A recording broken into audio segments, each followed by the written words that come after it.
বিশিষ্ট সাহিত্যিক শিক্ষাবিদ ভাষাতত্ত্ববিদ ডক্টৰ নগেন ঠাকুৰৰ দেহাৱসান কালি বিয়লি 4 বজাত দেৰগাঁৱৰ নিজা বাসগৃহত শেষ নিশ্বাস ত্যাগ কৰে ডক্টৰ নগেন ঠাকুৰে 88 বছৰ বয়সত বাৰ্ধক্যজনিত কাৰণত দেহাৱসান ঘটে বিশিষ্ট ভাষাতত্ত্ববিদগৰাকীৰ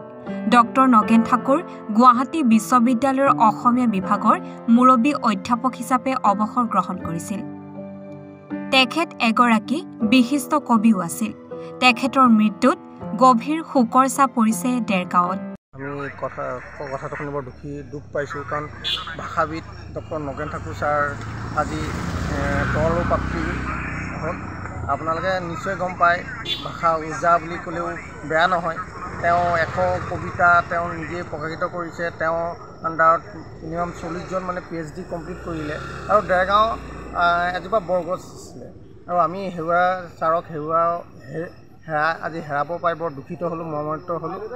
তেওঁ যোনখিনি অসমৰ ভাষাৰ কাৰণে যোনখিনি অৰিহণা আছিলে সেই অৰিহণাখিনি সঁচাকৈ বৰ সন্মানজনক আছিলে আৰু তেওঁ যোনখিনি আজি অসমৰ কাৰণে ভাষাৰ কাৰণে যোনখিনি তেওঁ ত্যাগ কৰি থৈ গ'ল সেই ত্যাগখিনি আমি তেওঁক কেতিয়াও মানে পাহৰিব নোৱাৰোঁ আৰু ইয়াকে আজি আমি বৰ দুখিত অনুভৱ কৰিলোঁ আৰু আমি এটা কথা আপোনালোকৰ মাধ্যমেদি জনাব বিচাৰিছোঁ কাইলৈ দেৰগাঁৱত নৰেন্দ্ৰ কুমাৰ সিন্ধুতাক ছাৰক ৰাজহুৱাভাৱে শ্ৰদ্ধাঞ্জলি জনোৱা হ'ব আৰু আপোনালোকৰ যোগেদি দেৰগাঁৱৰ সমূহ ৰাইজক আহিবলৈ আহ্বান জনালোঁ